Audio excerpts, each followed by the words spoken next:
Shalom, perkenalkan nama saya Agustina, saya mahasiswa semester 5, jurusan teologi dari Sekolah Tinggi Teologi Injili Interdenominasi Manado. Dan di kesempatan ini saya akan membagikan kebenaran firman Tuhan yang terdapat dalam Kolose pasalnya yang kedua, ayatnya yang ke-6 sampai dengan ayatnya yang ke-7.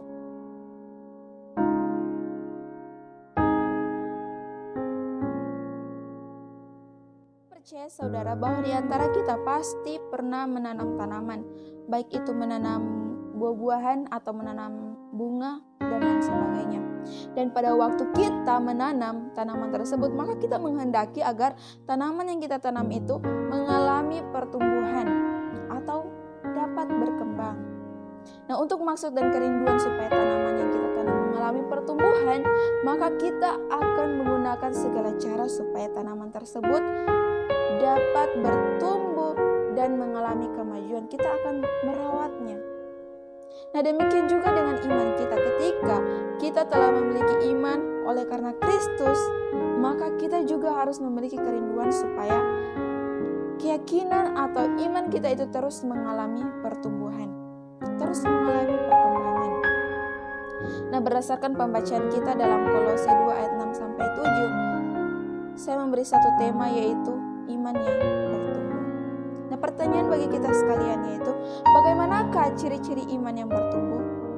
Yang pertama yaitu memiliki iman yang tetap di dalam Yesus. Jadi yang pertama, memiliki iman yang tetap di dalam Yesus. Nah, kata tetap dalam pengertian bahasa Indonesia memiliki arti selalu berada atau selalu tinggal, berdiri, tidak berubah-ubah, tidak berpindah-pindah.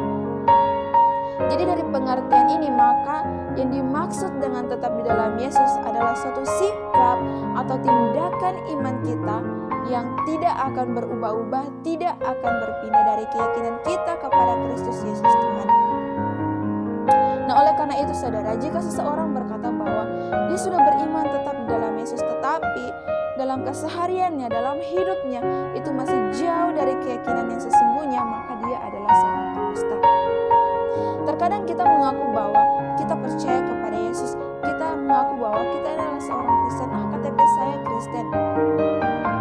Tetapi hidup kita masih suka pusing dengan kehidupan orang lain, kita masih suka urus-urus kehidupan orang, kita masih melakukan apa yang tidak dikehendaki Tuhan. Nah, oleh karena itu saudara, mari kita tetapkan komitmen iman kita dengan bersandar hanya kepada Yesus. Jangan berubah-ubah, hari ini lain, besok lain, lusa lain.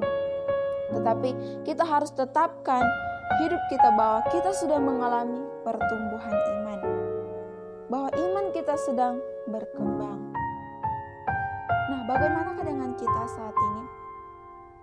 Sudahkah kita memiliki iman yang tidak berubah-ubah atau iman yang tetap di dalam Yesus?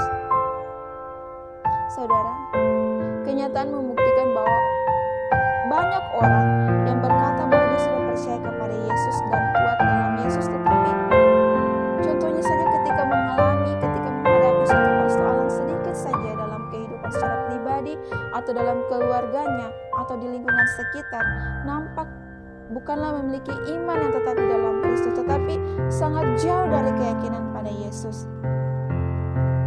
Contohnya ketika sakit, orang-orang bukan ke rumah sakit, tetapi malah lari ke alternatif lain seperti ke dukun. Yang kedua yang perlu kita ketahui yaitu kita harus memiliki iman yang berakar di dalam Yesus. Iman yang berakar di dalam Yesus. Jadi artinya saudara, memiliki iman yang hanya berpusat, yang berpangkal dengan pokok yang mendasar hanya kepada Kristus Yesus Tuhan. Nah, dalam ayatnya yang ketujuh sangat jelas bahwa meminta kepada jemaat Kolose pada saat itu supaya mereka memiliki atau mengalami pertumbuhan iman. Karena Paulus menulis surat ini kepada jemaat di Kolose pada waktu mereka sedang terancam oleh pengajaran sesat. Nah, dan untuk memperoleh iman tersebut, maka jemaat Kolose atau orang-orang percaya yang ada di Kolose pada saat itu harus meletakkan, mereka harus menaruh seluruh keyakinan hanya pada Yesus Kristus. Jadi, pertumbuhan akan terjadi jika keyakinan orang percaya di Kolose meletakkan dasar imannya hanya kepada Kristus. pembacaan kita di kesempatan ini sangat jelas bahwa iman hanya bisa bertumbuh apabila